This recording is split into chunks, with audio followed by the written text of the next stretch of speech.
Bonsoir à tous et bienvenue dans Metamorphosis School, l'école de la transformation. Bienvenue à ce numéro spécial, cet épisode spécial. Oui, vous aussi, vous avez le droit de fêter, de célébrer la fin d'année ou de passer cette nuit de la traversée dans la présence de Dieu. Regardez, je me suis mis moi-même sur mon 31 spécialement pour vous. J'ai même mon petit verre de jus d'orange. Attention, c'est du jus d'orange.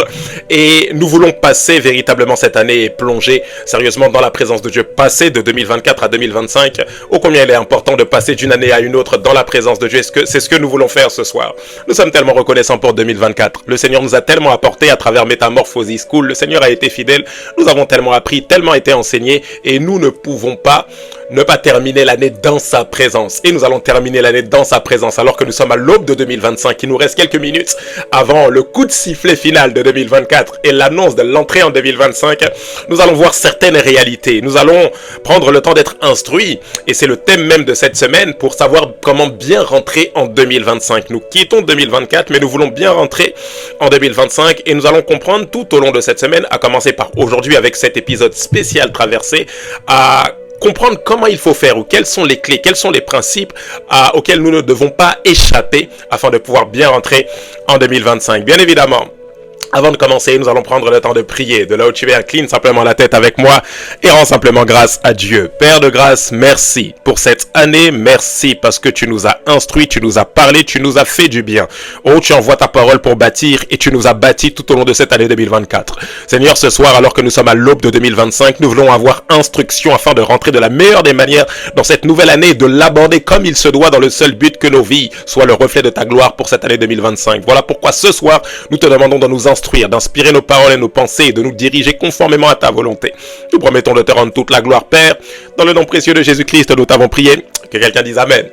Avant de poursuivre, tu prends le temps de partager cette vidéo partout. Crie-le sur tous les toits. Je suis sûr qu'une personne, une famille, un groupe, quelqu'un aura besoin d'entendre cette vidéo. Tout ce qui sera dit à travers cet enseignement. X-Strain, Facebook, Instagram, partout, partage-moi ça afin que quelqu'un puisse recevoir la parole de Dieu. Genèse 1, verset 1 jusqu'au verset 19, notre passage biblique de référence, la parole de Dieu. Au commencement, Dieu créa les cieux et la terre. La terre était informe et vide. Il y avait des ténèbres à la surface de l'abîme et l'Esprit de Dieu se mouvait au-dessus des eaux. Dieu dit que la lumière soit et la lumière fut. Dieu vit que la lumière était bonne et Dieu sépara la lumière d'avec les ténèbres. Dieu appela la lumière jour et il appela les ténèbres nuit. Ainsi il y eut un soir et il y eut un matin, ce fut le premier jour. Dieu dit qu'il y ait une étendue entre les eaux et qu'elle sépare les eaux d'avec les eaux. Et Dieu fit l'étendue et il sépara les eaux qui sont au-dessus de l'étendue d'avec les eaux qui sont au-dessus de l'étendue. Et cela fut ainsi. Dieu appela l'étendue ciel. Ainsi il y eut un soir et il y eut un matin, ce fut le second jour. Dieu dit que les eaux qui sont au-dessous du ciel se rassemblent en un seul lieu et que le sec paraisse. Et cela fut ainsi. Dieu appela le sec terre et il appela l'amas des eaux mer. Dieu vit que cela était bon. Puis Dieu dit que la terre produise de la verdure, de l'herbe portant de la semence, des arbres fruitiers donnant du fruit selon leur espèce et ayant en eux leur semence sur la terre. Et cela fut ainsi. La terre produisit de la verdure, de l'herbe portant de la semence selon son espèce et des arbres donnant du fruit et ayant en eux leur semence selon leur espèce. Dieu vit que cela était bon. Ainsi il y eut un soir et il y eut un matin, ce fut le troisième jour. Dieu dit qu'il y ait des luminaires dans l'étendue du ciel pour séparer le jour d'avec la nuit, que ce soit des signes pour marquer les époques, les jours et les années, et qu'ils servent de luminaires dans l'étendue du ciel pour éclairer la terre. Et cela fut ainsi.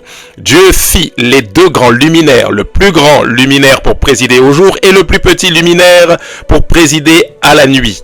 Il fit aussi les étoiles. Dieu les plaça dans l'étendue du ciel pour éclairer la terre, pour présider au jour et à la nuit, et pour séparer la lumière d'avec les ténèbres. Dieu vit que cela était bon. Ainsi il y eut un soir et il y eut un matin. Ce fut le quatrième jour. J'aimerais rentrer directement dans le vif du sujet alors que nous sommes à l'aube de 2025 et vous partager quelques vérités lorsque nous parlons de l'entrée dans une nouvelle année. Lorsque nous annonçons qu'une nouvelle année arrive, il y a plusieurs éléments dont nous devons être conscients, dont nous devons véritablement prendre conscience si nous voulons véritablement bien aborder cette nouvelle année. Point numéro 1 que j'aimerais amener à votre appréciation. Une nouvelle année annonce la fin de plusieurs choses. Je répète, l'annonce d'une nouvelle année marque la fin de plusieurs choses. Je répète encore une dernière fois, lorsqu'on annonce qu'une année nouvelle arrive ou qu'une année nouvelle commence, cette année nouvelle qui commence marque la fin de plusieurs réalités. Premièrement, l'année nouvelle annonce la fin de 365 jours. Je répète, une année nouvelle annonce la fin de 365 jours. Pour cause, nous rentrons en 2025. Nous allons rentrer dans quelques minutes en 2025, mais nous sommes encore en 2024. Et durant cette année 2024, selon les années bissextiles, soit 366 ou 365, mais 365, nous allons dire, jours se sont écoulés. Je répète, en 2024, 365 jours se sont écoulés. Ces 365 jours qui sont écoulés marquent quelque chose en ce qui concerne notre destinée. 1. Ça marque qu'une année de plus a été ajoutée à notre destinée, mais en même temps, une année de moins nous est retirée pour accomplir la destinée que Dieu en réserve pour notre vie. Retenez que chaque fois qu'une année s'écoule, ça marque qu'à votre vie, il y a une année de plus qui s'est ajoutée, mais ça marque également, c'est également le signe qu'une année vous est retirée sur le temps qu'il vous reste sur la terre pour accomplir la volonté ou les desseins de Dieu pour votre vie. J'espère que vous comprenez cette réalité. Je le répète, l'annonce d'une année nouvelle marque à la fois une année de plus, mais également une année de moins. C'est-à-dire que à mes années se sont ajoutés un an. Mais à ma vie ou à ma destinée, c'est retirer une année pour l'accomplissement des desseins de Dieu pour ma vie. Voilà pourquoi nous ne devons absolument pas jouer avec le temps. Permettez-moi de vous donner quelques vérités en ce qui concerne le temps. Vérité numéro 1. Le temps commence dès l'instant où Dieu commence à créer. Je répète, le temps commence dès l'instant où Dieu, où l'Éternel commence à créer. Pourquoi ? Parce que Dieu est le seul qui n'a pas de commencement. Lorsque la Bible dit au commencement Dieu, elle ne parle pas du commencement de Dieu, mais elle parle du commencement de la création. Lorsque la Bible dit, dans le passage qui est parallèle à ce passage de Genèse, dans Jean chapitre 1, au commencement était la parole et la parole était avec Dieu et la parole était Dieu, il n'est pas question du commencement de Dieu. Mais littéralement ici, c'est comme si la Bible nous disait dans un passé éternel, voici ce que Jésus-Christ était dans sa nature initiale, de toute éternité, avant que les temps soient marqués, de toute éternité, il est Dieu. Voilà pourquoi la Bible dit, dans ce passé éternel, au commencement était la parole était avec Dieu et la parole était Dieu. Qu'est-ce qu'il faut comprendre ici? Dieu est le seul qui est éternel. C'est la raison pour laquelle le temps commence dès l'instant où Dieu crée quelque chose. Dès l'instant où Dieu crée les cieux et la terre, le temps a commencé. Pourquoi? Parce que si une créature est appelée créature, c'est qu'il y a un temps ou un moment où elle a été créée. Il y a un instant où cette créature ou cette création a été créée. Ainsi, vous comprenez que toute créature a un temps qui lui est marqué dans le sens où elle a un commencement et dans le sens où Dieu n'a pas de commencement. Qu'est-ce que vous devez conclure ici par rapport à cette première vérité en ce qui concerne le temps? Même si Dieu vit en dehors du temps, parce qu'il est éternel. Je répète, même si Dieu vit en dehors du temps, dès lors où vous êtes une créature, vous êtes de facto inclus dans le système du temps. Je répète, même si Dieu vit en dehors du temps, dès l'instant où vous êtes une créature ou une création, vous êtes de facto inclus dans le système du temps. Vérité numéro 2. Au 4e jour de la création, Dieu crée le premier calendrier. Dois-je vous décevoir en vous disant que le premier calendrier n'est pas celui que vous possédez? Le premier calendrier n'est pas le calendrier gréco-romain. Le premier calendrier n'est pas le calendrier où il y a marqué janvier, février, mars, avril, mai, juin. Non, non, non, non. Le premier calendrier a été créé par le Créateur lui-même. La Bible dit ceci dans le passage de Genèse que nous avons lu tout à l'heure au chapitre 1.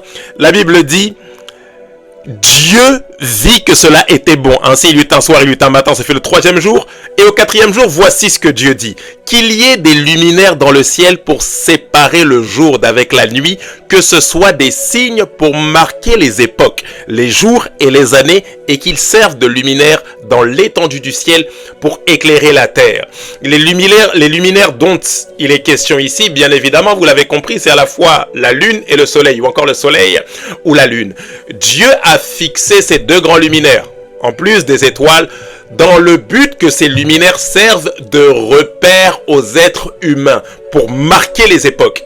La Bible dit qu'il y ait des luminaires dans l'étendue du ciel, que ce soit pour présider au jour ou pour présider à la nuit, pour marquer les époques, marquer les années, marquer les jours, qu'ils soient également comme des éclaireurs de la terre. Ça veut dire que en regardant le soleil, en regardant la lune, l'homme sera en mesure de marquer les différentes étapes, les différentes époques ou les différentes années. Dois-je vous dire que l'astrologie n'a pas créé le fait de regarder les astres pour savoir dans quelle saison est-ce que nous sommes? Non, non, non. Ça a été d'abord créé par Dieu. Le fait de regarder le ciel, le fait de regarder, le soleil, le fait de regarder la lune n'est pas d'abord quelque chose de démoniaque. Non, Dieu a fixé ces deux grands luminaires pour que l'homme ait comme des repères en ce qui concerne le temps.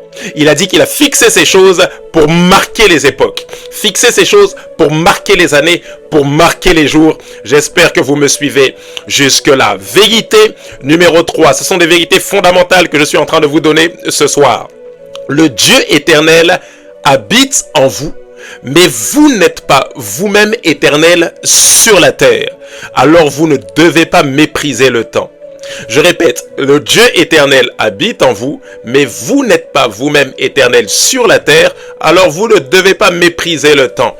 Beaucoup trop d'enfants de Dieu se disent, oui, voilà, le temps de Dieu sera mon temps, quand Dieu l'aura décidé, je le ferai, et année après année, les mêmes choses se répètent. Nous perdons notre temps, année après année, nous gaspillons même le temps que le Seigneur nous donne. Oh, dois-je vous rappeler cette parole qui est ô combien puissante qu'un de mes enseignants d'école biblique aimait dire, le temps est comme un chèque en blanc que Dieu nous donne de manière équitable.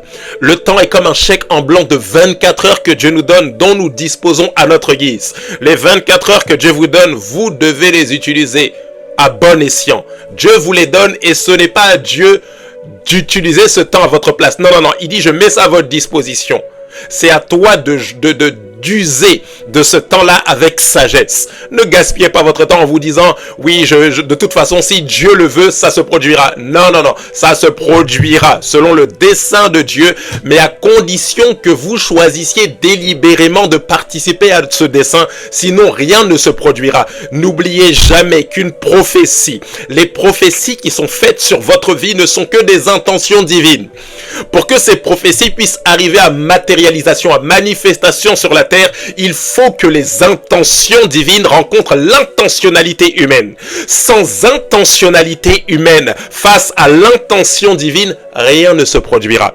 Je répète, pour que les intentions divines à votre égard sur la terre puissent s'accomplir, il faut que les intentions divines rencontrent l'intentionnalité humaine. C'est lorsque intention divine et intentionnalité humaine rentrent en relation qu'il y a manifestation des desseins de Dieu dans notre génération. J'espère que vous avez compris. Vous ne devez pas gaspiller votre temps. Beaucoup de personnes pensent que trop calculer, trop compter, trop planifier est quelque chose de charnel. Oh, j'ai juste envie de vous dire que Dieu est un Dieu d'ordre. La Bible dit qu'au premier jour, il créa ceci. Au second jour, il créa ceci. Au troisième jour, c'est-à-dire, on le verra tout au long de cette semaine, Dieu a structuré la création. Oh, Dieu n'est pas un Dieu de désordre. Sous couvert de liberté de l'esprit, ne choisissons pas de vivre ou de mener une vie de désordre. Bien évidemment qu'il y a de la liberté de l'esprit, mais la liberté de l'esprit n'est pas synonyme de désordre. Beaucoup trop de personnes avec une mentalité parfois un peu trop pentecôtisante ou une mentalité un peu trop charismatoplanante. Beaucoup trop de personnes, au nom de la liberté de l'esprit, laissent leur temps se gaspiller en disant « Oh, de toute façon, le Seigneur le fera. De toute façon, c'est le Saint-Esprit qui avait décidé que les choses se passent comme ça. » Et nous associons bien souvent le Saint-Esprit à un esprit qui est désordonné, qui n'est pas structuré, qui n'est pas organisé. J'ai envie de vous dire qui est plus structuré ou organisé que Dieu. Regardez comment est-ce que Dieu a créé de manière structurée et organisée la création. Nous reviendrons en fin de semaine sur cette vérité. Ne gaspillez pas votre temps. Oh, faites preuve de sagesse avec ce chèque en blanc de 24 heures que le Seigneur met entre vos mains. Vérité numéro 4, en ce qui concerne le temps toujours, notez que le temps est l'une des premières manifestations de la grâce de Dieu dans la vie d'un être humain.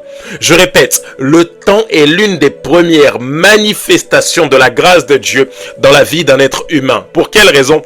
Parce que le temps vous donne un passé, un présent et un futur. Si bien que si vous avez mal fait hier, vous pouvez vous corriger aujourd'hui dans le but d'avoir un meilleur lendemain. Je répète, si vous avez mal fait hier, vous pouvez vous corriger aujourd'hui dans le but d'avoir un meilleur lendemain. En ce qui concerne votre parcours terrestre, il n'y a pas de fatalité. Il n'y a pas d'erreur qui soit insurmontable. Oh, vous devez le savoir, il y a une provision divine même pour vos erreurs. Vous avez pu mal faire cette année 2024, mais cette année 2025, le Seigneur a comme une réserve, une provision de repentance pour vous. Dans le seul but que si vous avez mal fait hier, vous pouvez corriger aujourd'hui ce que vous avez mal fait hier dans le seul but que l'histoire de votre destinée s'écrit toujours à la gloire de Dieu. Il n'y a pas de fatalité aussi longtemps que la grâce de Dieu demeure sur votre vie. Et la grâce de Dieu demeure sur vous parce que Christ, qui est la grâce personnifiée, vit en vous. Ne désespérez pas. Ne désespérez pas, je le répète, le temps est l'une des premières manifestations de la grâce de Dieu. Peut-être que tu as mal fait hier, mais tu peux corriger ce qui a été mal fait. Et le lendemain que tu vivras s'écrira à la gloire de ton Père céleste. Grande vérité numéro 2. Si nous avons vu qu'une nouvelle année annonce la fin de plusieurs choses, et nous avons vu premièrement que c'est la fin de 365 jours qui se sont écoulés, nous avons donné plusieurs vérités par rapport au temps. Vous devez également comprendre que la fin d'une année ou le commencement ou l'annonce d'une nouvelle année marque également la fin des opportunités liées à l'année précédente. L'annonce d'une nouvelle année, nous entrons en 2025. L'annonce de l'entrée en 2025 marque la fin de toutes les opportunités liées à l'année 2024. Alors qu'est-ce que ça signifie? Ça signifie que vous devez être reconnaissant pour les opportunités que vous avez pu saisir. Vous devez être reconnaissant pour les opportunités que le Seigneur vous a données durant l'année 2024. Vous devez être reconnaissant pour les victoires à travers les opportunités que vous avez su saisir en 2024 et bénir le nom du Seigneur. Mais vous ne devez pas rester focus sur les victoires que vous avez eues en 2024. Parce que, on le verra dans le point suivant, les victoires obtenues annoncent de nouveaux défis ou encore de nouveaux challenges. Beaucoup trop de personnes se concentrent comme si elles étaient arrivées sur les succès passés. Ne vous concentrez pas uniquement sur le passé. J'aime cette parole de l'apôtre Paul qui dit « Oubliant ce qui est en arrière, me portant vers l'avant, je cours dans le but d'atteindre le but. » En ce qui concerne la marche chrétienne, le but est toujours vers l'avant aussi longtemps que Christ ne nous a pas repris ou que Christ n'est pas venu chercher son épouse. Alors célébrez le Seigneur pour vos succès passés durant l'année 2024, mais ne restez pas focalisé dessus. Il y a encore des succès à venir et face à ces succès, il y a des défis à venir. Qu'est-ce que ça veut dire? La fin des opportunités, ça veut dire que vous ne devez pas non plus rester focus sur ce qui n'a pas marché, sur les opportunités que vous n'avez pas su saisir. Rappelez-vous le point précédent que je vous ai donné par rapport au temps. Le temps est une bénédiction de Dieu. Vous pourrez vous corriger en 2025. Ne vous apitoyez pas, sur votre sort en ce qui concerne ce que vous avez raté durant l'année 2024. Point numéro 3, grand 3. Une nouvelle année annonce la fin des épreuves liées à l'année précédente. L'annonce de l'année 2025 annonce de nouveaux défis, nous allons le voir tout de suite, mais ça annonce également que les épreuves liées à l'année 2024 sont terminées. Alors ici, j'aimerais juste vous donner un point, ne trimballez pas. Ne trimballez pas les épreuves de 2024 en 2025. Ne trimballez pas les fardeaux de 2024 en 2025. Ne trimballez pas tout ce que vous avez vécu en 2024 en 2025. Non, c'est une année nouvelle. Laissez tout ce qu'il y a de mauvais, les fardeaux, les péchés, toutes les choses qui vous alourdissaient, laissez-les en arrière et courez vers la carrière qui vous est ouverte, comme le dit la parole du Seigneur. Point numéro 4. Une nouvelle année, c'est la suite logique, annonce également le début. Le début de plusieurs éléments, le début de plusieurs choses. Premièrement, 365 jours potentiels s'ouvrent à vous pour cette année 2025. Ça veut dire que vous ne devrez pas perdre votre temps. dès les premières minutes. Voilà pourquoi nous passons cette traversée dans la présence de Dieu. Nous voulons que les premières secondes, alors que nous sommes à quelques minutes de 2025, que les premières secondes soient dans la présence de Dieu. Non pas dans la fête, mais la célébration dans la présence de notre Seigneur. Nous voulons que le Seigneur, dès le début, nous donne des directions divines pour l'année à venir. Vérité numéro 2, ça marque également le début d'une saison nouvelle avec bien évidemment de nouvelles opportunités. L'année qui arrive marque l'annonce de nouvelles opportunités. Oh, il vous faudra une sensibilité sans précédent, une direction divine sans précédent, parce que l'opportunité doit rencontrer la préparation. L'opportunité est bénéfique pour celui qui a su se préparer.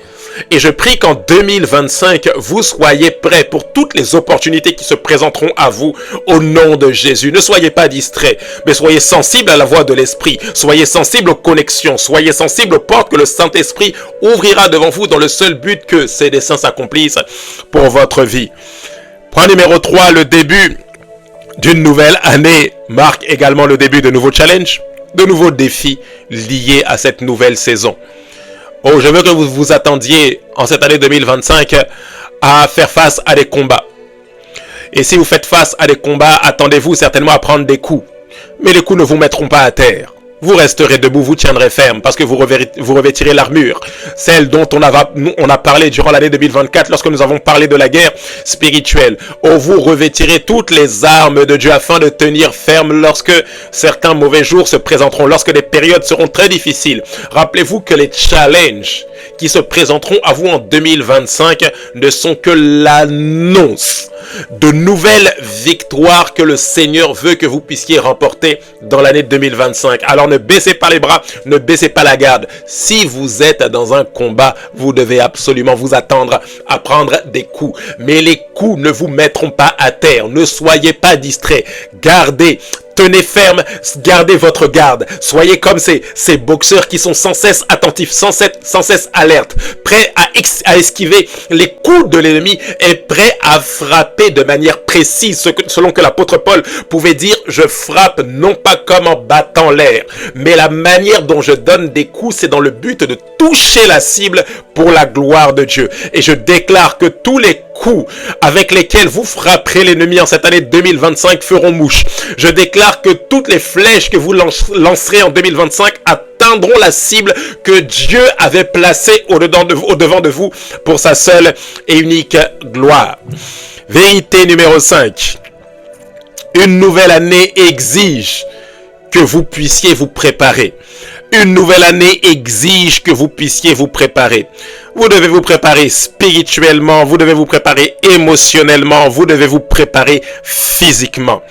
Vous devez vous préparer spirituellement. Pourquoi? Parce que le monde entier est sous l'empire du malin. Je pouvais le dire lorsque j'enseignais, je donnais cet enseignement dans notre assemblée au centre de grâce et de restauration, alors que nous étions en train de parler des réalités spirituelles cachées derrière les années, et nous avons vu à quel point notre calendrier gréco-romain d'aujourd'hui est balisé par l'idolâtrie, ne serait-ce qu'avec les jours de la semaine. Lorsqu'on vous parle de lundi, qui est le jour de la lune, de mardi, qui est le jour du dieu, de la mythologie du dieu Mars, lorsqu'on parle de mercredi, qui est le jour de Mercure, jeudi, qui est le jour de Jupiter, comme si d'une manière subtile, on avait balisé les jours de la semaine avec l'idolâtrie. Beaucoup de personnes voient ici des coïncidences.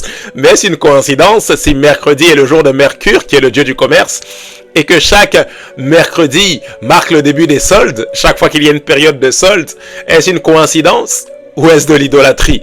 Oh, j'ai envie de vous dire, en ce qui concerne le monde spirituel, il n'y a pas de coïncidence. Soit nous nous prosternons devant Dieu, soit nous ne nous prosternons pas devant lui et automatiquement nous nous prosternons devant quelqu'un d'autre que lui. Oh, est-ce une coïncidence si les mercredis, permettez-moi de vous le dire avec un peu d'humour, si les mercredis du premier jour de solde, même si vous n'avez pas d'argent, vous avez envie d'aller voir ce qu'il y a dans les vitrines. Vous avez envie d'aller faire le tour du magasin et bien souvent vous allez faire les soldes et vous n'achetez même pas des articles soldés.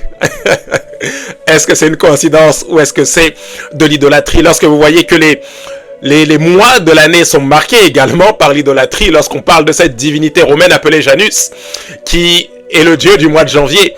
Janus qui est décrit dans la mythologie comme étant le Dieu des portes, comme étant le Dieu des commencements et des fins. Lorsque vous regardez sa tête, il a comme une double face, une face qui regarde vers le futur, une autre qui regarde vers le passé. Et il est placé juste au mois de janvier. Vous pouvez aller voir, faire vos recherches sur Internet et vous aurez toutes les informations par rapport à ça.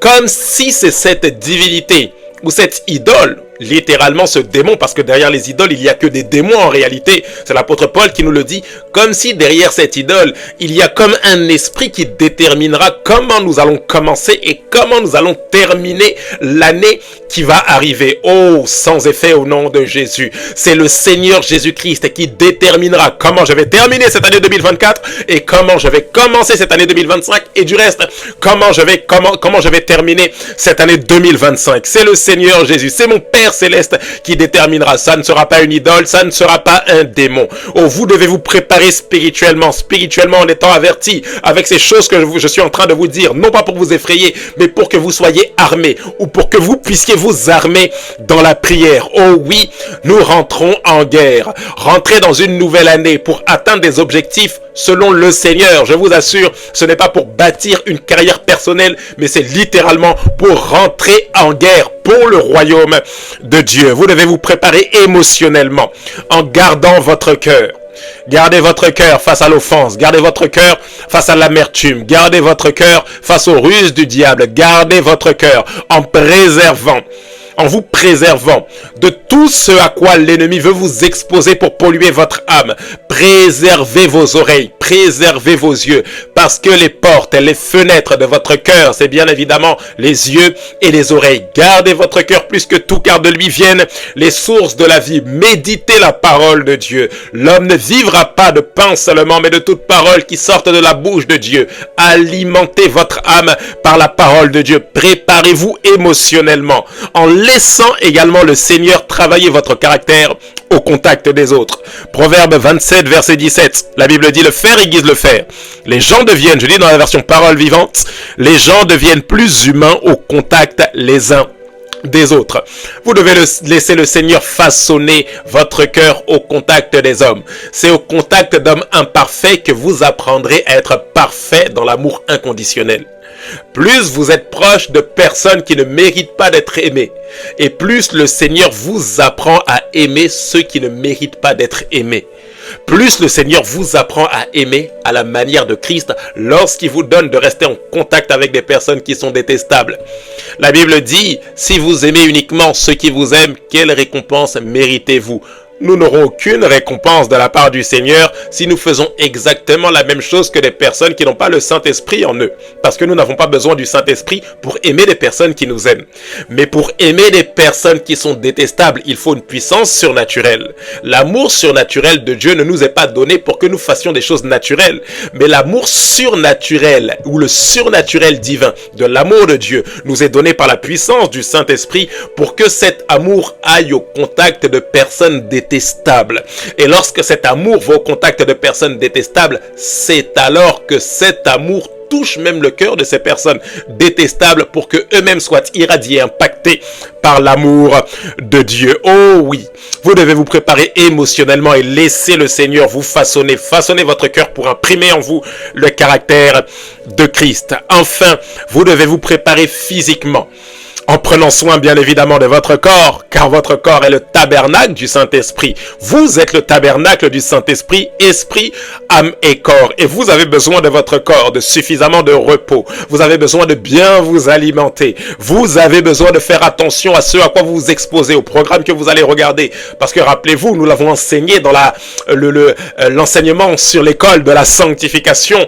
La sanctification de l'âme, elle est double. À la fois, elle passe par la sanctification du corps, mais également la sanctification de l'âme nous emmène à sanctifier notre corps. Plus nous avons la pensée de Christ et plus ça nous pousse à adopter des attitudes dans notre corps, dans notre manière de faire, dans les choses que nous manifestons. Ça nous emmène à manifester des comportements qui sont dignes de Christ. Mais lorsque nous exposons nos yeux à des choses saintes, les choses auxquelles nous exposons notre corps, nos yeux et nos oreilles déteignent également sur notre âme. Alors ici, prendre soin ou se préparer physiquement, c'est faire attention à ce que nous regardons, à ce que nous entendons, les portes et les fenêtres de l'âme, mais également en prenant soin de notre corps. Dois-je vous dire qu'en 2005, vous devrez faire un peu d'exercice? Ne vous inquiétez pas, on reviendra dessus. Dois-je vous dire qu'en 2025, vous devrez un peu plus faire de la marche, soigner votre alimentation? Parce que pour participer au dessein de Dieu dans votre génération, vous aurez besoin que votre corps soit en bonne santé. Rappelez-vous qu'un homme spirituel est une personne qui sait prendre soin de son corps parce qu'il sait que l'état de son corps peut influer sur l'état de sa nature spirituelle. Et l'état de sa nature spirituelle, si votre esprit est en très bon état, si votre esprit a envie de fonctionner mais que le corps ne peut pas lui permettre, alors l'esprit ou la vie de l'esprit sera comme étouffée également. La Bible dit ceci, soyez sobres, veillez, votre adversaire le diable rôde comme un lion rugissant, cherchant qui il dévorera. Soyez sobres, ça veut dire soyez modérés. La Bible dit prenez garde à ce que vos esprits ne s'apesantissent pas à force de trop bien manger et de trop bien boire. Jus d'orange, faites attention à l'alcool, faites attention aux choses que vous mettez dans votre corps. Vous pouvez alourdir votre corps juste avec des choses qui pollue vos cellules et vous pouvez voir votre esprit comme étouffé, la vie de l'esprit comme étouffée en vous juste parce que vous ne prenez pas soin de votre corps. Préparez-vous physiquement. J'espère que vous avez compris ces différentes vérités. Alors que nous sommes en train de basculer tout doucement en 2025, j'aimerais que nous passions quelques minutes dans la prière pour faire comme cette traversée dans la présence de Dieu avec ces différentes déclaration. De là où tu es, tu peux fermer ta tablette, tu peux fermer tes notes, ton cahier de côté et juste te disposer afin que nous puissions plonger sérieusement dans la présence de Dieu.